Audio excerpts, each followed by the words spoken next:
చెప్పండి మేడం, ఈరోజు గల్ఫర్ దగ్గర అందరికీ నమస్తే. నా పేరు ఝాన్సీ, బీజేవైఎం స్టేట్ సెక్రటరీ. ఈరోజు భారతీయ జనతా యువమోర్చా ఆధ్వర్యంలో గన్ పార్క్ వద్ద అమరవీరులకు నివాళులు అర్పించడం జరిగింది. నివాళులు అర్పించడానికి ఒక ముఖ్య ఉద్దేశం ఏంటంటే, నేడు తెలంగాణ రాష్ట్రంలో నిరుద్యోగులకు ఉద్యోగ నియామకాలు చేపట్టక, విద్యార్థులకు స్కాలర్షిప్స్, ఫీజు రీఎంబర్స్మెంట్ లేక ఈరోజు ఫీజుల ఒకవైపు చూసుకుంటే ఫీజుల దోపిడీ, ఇలా పైసలు ఉన్నోడికే చదువులు అనే విధంగా ఇవాళ ఫీజులు దండుకుంటున్న కమిషన్ల కమ్ముడు అయినటువంటి రేవంత్ రెడ్డి కాంగ్రెస్ ప్రభుత్వం ఇటువైపు స్కాలర్షిప్స్, ఫీజు రీఎంబర్స్మెంట్ ఇవ్వకుండా దాదాపు 10,000 కోట్లు ఈ రోజు పెండింగ్ లో ఉంటే కనీసం దాని గురించి ప్రస్తావన కాదు కదా. ఈ రోజు ఫీజు రీఎంబర్స్మెంట్ పథకాన్ని ఎత్తివేసే కుట్ర చేస్తా ఉన్నారు. అదే రేవంత్ రెడ్డి మా కాంగ్రెస్ ప్రభుత్వంలోనే వైఎస్ రాజశేఖర రెడ్డి గారి ఆధ్వర్యంలో పేద విద్యార్థులు, బడుగు బలహీన వర్గాల విద్యార్థుల కోసం మేము ఫీజు రీఎంబర్స్మెంట్ పథకాన్ని చేపట్టినాం. సంజీవని లాంటి ఫీజు రీఎంబర్స్మెంట్ పథకం ద్వారానే ఈరోజు పేద విద్యార్థులు చదువుకుంటున్నారు అని గొప్పలు చెప్పినటువంటి రేవంత్ రెడ్డి ఇవాళ ఫీజు రీఎంబర్స్మెంట్ పథకాన్ని ఎత్తివేయడానికి ఎందుకు కుట్ర చేస్తున్నావో నువ్వు సమాధానం చెప్పాలి. ఫీజు రీఎంబర్స్మెంట్ అనేది మీ అయ్య సొత్తు కాదు, అది విద్యార్థుల యొక్క హక్కు. కాబట్టి విద్యార్థుల జోలికి వస్తే కేసీఆర్ కు పట్టిన గతే రేవంత్ రెడ్డికి పడుతుంది. అదే విధంగా ఉద్యోగ నియామకాల విషయానికి వస్తే చిక్కడపల్లి లైబ్రరీకో, అదే విధంగా హైదరాబాద్ నుంచి గ్రామాల వరకు, గల్లీ నుంచి ఢిల్లీ నాయకులు అందరు వచ్చి అబద్ధపు మోసపూరిత హామీలు ఇచ్చినటువంటి కాంగ్రెస్ ప్రభుత్వం యొక్క నాయకులు ఈ రోజు ఎక్కడ పోయిరని చెప్పేసి ప్రశ్నిస్తా ఉన్నా. యూత్ డిక్లరేషన్ ఏమైంది? నిరుద్యోగ భృతి ఏమైంది? ఒక్క సంవత్సరంలో 2 లక్షల ఉద్యోగ నియామకాలు మేము చేపడతామని చెప్పి ఆ రోజు గుండెల మీద గుద్దుకుంటూ చెప్పినావు కదా రేవంత్ రెడ్డి. సంవత్సరంలోగా 2 లక్షల ఉద్యోగాలని నువ్వని హామీలు ఇస్తే ఈ రోజు మీ పార్టీలో ఉన్నటువంటి నాయకులేమో లేదు మేము మొత్తం పరిపాలన కాలంలో 2 లక్షల ఉద్యోగాల నియామకాలు చేపడతామని చెప్పేసి ఈ రోజు అబద్ధపు మాటలతో ఇలా మీడియా ముఖంగా మాట్లాడుతూ ఉన్నారు. ఏమైనా అంటే లేదు మేము సంవత్సరంలో 2 లక్షల ఉద్యోగాలు ఇచ్చినాం అంటున్నావు కదా. ఏ శాఖలో ఎన్ని ఉద్యోగ నియామకాలు చేపట్టినవో నువ్వు శాఖల వారీగా శ్వేతపత్రాన్ని రిలీజ్ చేసి నీకు దమ్ముంటే బాజాబ్తో వచ్చి చిక్కడపల్లి లైబ్రరీకి వస్తావా, ఉస్మానియా యూనివర్సిటీకి వస్తావా, అశోక్ నగర్కి వస్తావా, దిల్సుఖ్ నగర్కి వస్తావా? నిరుద్యోగులకు నువ్వు సమాధానం చెప్పాల్సినటువంటి అవసరం ఉంది.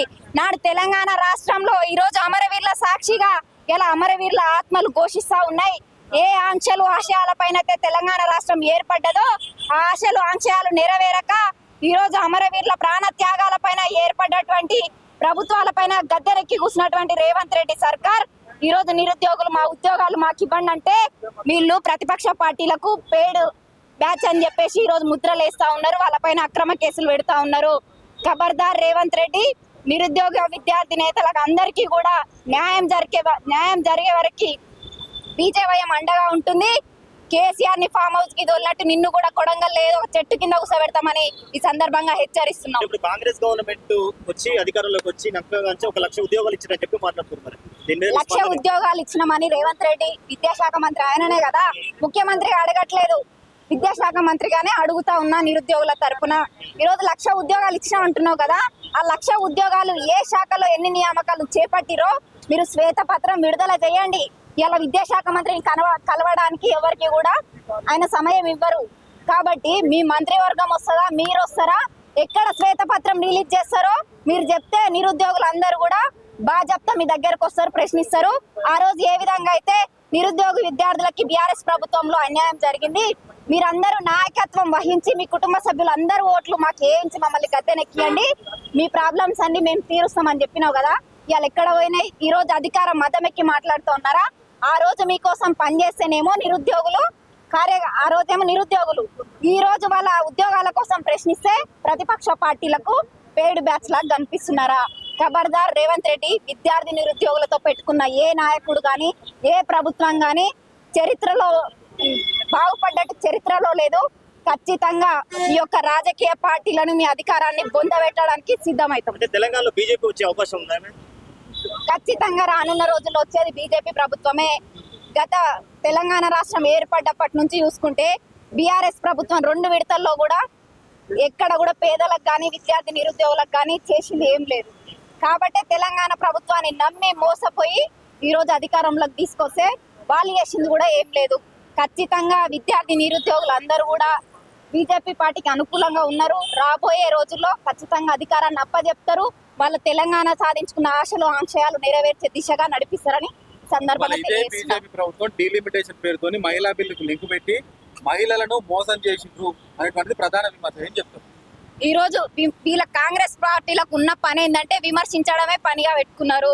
ఏమైనా అంటే ఈ రోజు మహిళా రిజర్వేషన్ బిల్లు తీసుకొస్తే ఎక్కడ బీజేపీ ప్రభుత్వానికి ఎక్కడ మంచి పేరు వస్తుందో, ఎక్కడ మళ్ళీ మేము అధికారంలోకి రాకుండా కనుమరుగైపోతామనే ఒక కుట్రతో ఈ విధంగా వీళ్ళు ఇచ్చినటువంటి హామీలు నెరవేర్చడం చేత కాదు, కానీ ఈ విధంగా విమర్శలు చేయడం అనేది కాదు. మీకు ఒకవేళ ఏవైనా అబ్జెక్షన్స్ ఉంటే దాని పట్ల ఖచ్చితంగా మీరు ప్రతిపక్షంగా ప్రశ్నించాలి, దాని గురించి కొట్లాడాలి. కానీ ఈ విధంగా చేయడం అనేది యావత్ ఈరోజు నారీ శక్తి దేశంలో మహిళలకు చట్టసభల్లో స్థానం కల్పించాలంటే ఈరోజు కేవలం బీజేపీ పార్టీలో ఉన్న మహిళలకు మాత్రమే కాదు, ప్రతిపక్షంలో ఉన్న ప్రతి ఒక్కరికి కూడా, విమర్శిస్తున్న కాంగ్రెస్ పార్టీలో ఉన్న నాయకుల వాళ్ళ ఇంటి ఆడబిడ్డలకు కూడా వస్తున్నటువంటి అవకాశం.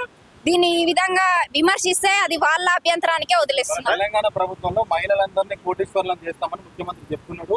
ఆల్రెడీ కొంతమందిని చేసినామని కూడా చెప్తున్నాడు. ఇంకో 10 ఏళ్ళు సీఎం కూడా మాట్లాడుతున్నారు. ప్రత్యామ్నాయ పార్టీ ఎందుకు మాకు తెలంగాణలో వాళ్ళు మాట్లాడుతున్నారు? కోటి మందిని కోటీశ్వర్లను చేస్తా అంటున్నావు కదా, నువ్వు ఫస్ట్ 10,000 కోట్ల స్కాలర్షిప్లు రియంబర్స్మెంట్ ఎందుకు విడుదల చేస్తలేవు? అందులో విద్యార్థిని లేరా? స్కూటీలు ఇస్తా అని మాట్లాడిరు కదా, ఎక్కడ మీరు కోటి మంది మహిళల్ని కోటీశ్వర్లను చేస్తే వచ్చి ఎక్కడ మాట్లాడతలేరే? మరి నేను కోటీశ్వరరాళ్ళు అయినా అని చెప్పేసి ఏ ఒక్క మహిళ అయినా ఈ తెలంగాణ రాష్ట్రంలో మాట్లాడిందా? దీనికి ఏం సమాధానం చెప్తారు మీరు? అంటే గతంలో ఇప్పుడు దిల్సుఖ్నగర్ విద్యార్థులు, చిక్కడపల్లి విద్యార్థులు రోడ్లపై వచ్చి పోరాడినప్పుడు కూడా మీ పార్టీ నాయకులు కానీ మీరు కానీ ఎక్కడ పెద్ద ఎత్తున వాళ్ళకి మద్దతు తెలిసినటువంటి పరిస్థితి లేదు. ఈరోజు మీరు కొత్తగా నిరుద్యోగుల గురించి పోరాడటం కూడా ఇక్కడ జల్పార్ దగ్గర వస్తుంది. ఎట్లా చూడాలి? ఎప్పుడైనా మద్దతు ఇచ్చినటువంటి దాఖలాలు చాలా ఉన్నాయి.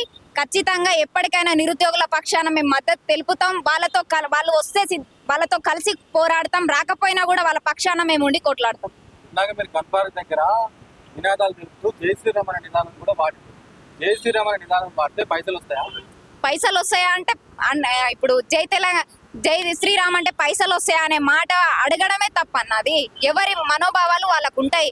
మేము అంటాం బరాబర్ జై శ్రీరామ్ అంటాం, మీకు నచ్చకపోతే అనకండి అంతే తప్ప జై శ్రీరామ్ అంటే బాధ ఏమవుతుంది? ఎవరి ఇష్టం వాళ్ళదండి. ఫర్ సపోజ్ మీరు ఓం నమ శివాయ అనండి, దాన్ని మేము వ్యతిరేకించాం కదా. మాకు జై శ్రీరామ్ అనడం ఇష్టం, మేము అంటాం. మీరు ఓం నమ శివాయ అనండి, ఇంకేమైనా అనండి. 30 కోట్ల దేవతలు ఉన్నారు, మీరు ఏ నినాదం తీసుకున్నా అది మీ వ్యక్తిగతానికి వదిలేస్తాం తప్ప ఇతరుల మనోభావాలను దెబ్బతీసే విధంగా ఒక దేవాదాయ శాఖ మంత్రిగా ఉన్నటువంటి కొండా సురేఖ చేసినటువంటి విమర్శ అనేది కరెక్ట్ కాదు.